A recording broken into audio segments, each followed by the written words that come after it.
आगामी लोकसभा चुनाव को देखते हुए भारतीय जनता पार्टी द्वारा 8 विधानसभा क्षेत्र में बैठकें आयोजित की जा रही हैं। इसी क्रम में शनिवार को दक्षिण विधानसभा क्षेत्र में 9 नंबर पेट्रोल पंप के नजदीक एक समारोह स्थल में कार्यकर्ता का सम्मेलन आयोजित किया गया। इस मौके पर भाजपा प्रत्याशी भागीरथ चौधरी ने कहा कि प्रत्येक कार्यकर्ता बूथ स्तर तक कार्य में जुड़ चुका है और इस बार भी राजस्थान में 25 सीटें भाजपा जीतेगी।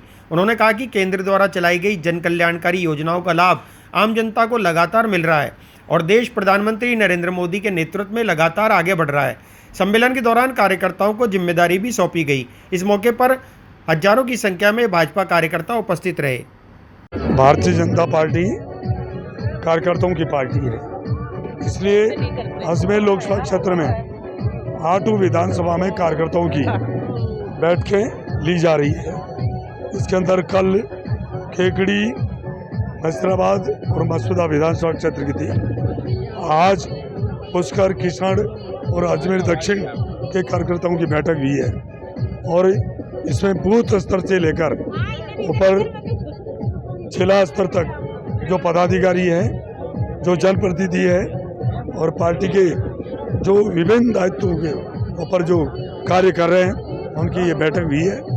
और बड़ी खुशी की बात है कि हमारे देश के प्रधानमंत्री नरेंद्र भाई मोदी जी का जो 10 साल के कार्यकाल है, जो गरीब को गणेश मानकर काम किया है, उसकी आज हर घर में हर जनता उसकी प्रशंसा कर रही है।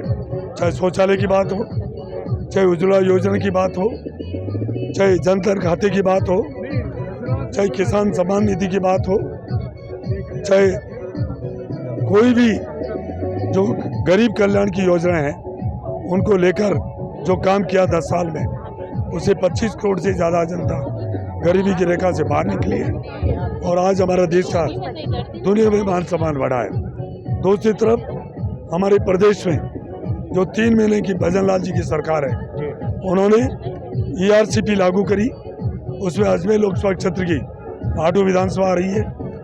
दूसरा, उन्होंने किसान सम्मान निधि में 2000 रुपये प्रदेश सरकार द्वारा 1 जनवरी से देने की घोषणा करी है। उन्होंने गैस सिलेंडर में 450 रुपये कीमत करी है।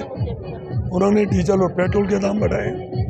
जो युवाओं को पिछली कांग्रेस की सरकार ने बर्बाद कर दिया था, उनका जीवन को तबाह कर दिया था, उसको बचाने का काम किया है। जो पेपर लीक के अंदर उन सबको जेल के शिकंजों में डाला और उसके अंदर ऐसा इंतजाम किया ताकि कोई भी दोबारा कोई पेपर लीक करने की सोच नहीं सकता है। एक छोटा सा सवाल है मेरा आपका, पार्टी ने आप पर एक बार पुनः भरोसा जताया है, क्या लक्ष्य रहेगा इस बार? देखिए, 2019 से 24 तक एक बहुत बड़ी वैश्विक महामारी आ गई थी, कोरोना काल। उसमें हमारे देश के प्रधानमंत्री जी कई काम चाह रहे थे विकास की दृष्टि से, चाहे हाईवेज हो, चाहे रेलवेज हो, चाहे शिक्षा हो, चाहे चिकित्सा हो, चाहे जल जीवन मिशन का मामला हो, चाहे हेल्थ का मामला हो। जो काम जो करने की वो ठान रखी थी। हालांकि बहुत कुछ काम हुआ है। 3 करोड़ रुपए पर डे अजमेर लोकसभा क्षेत्र में काम हुआ है।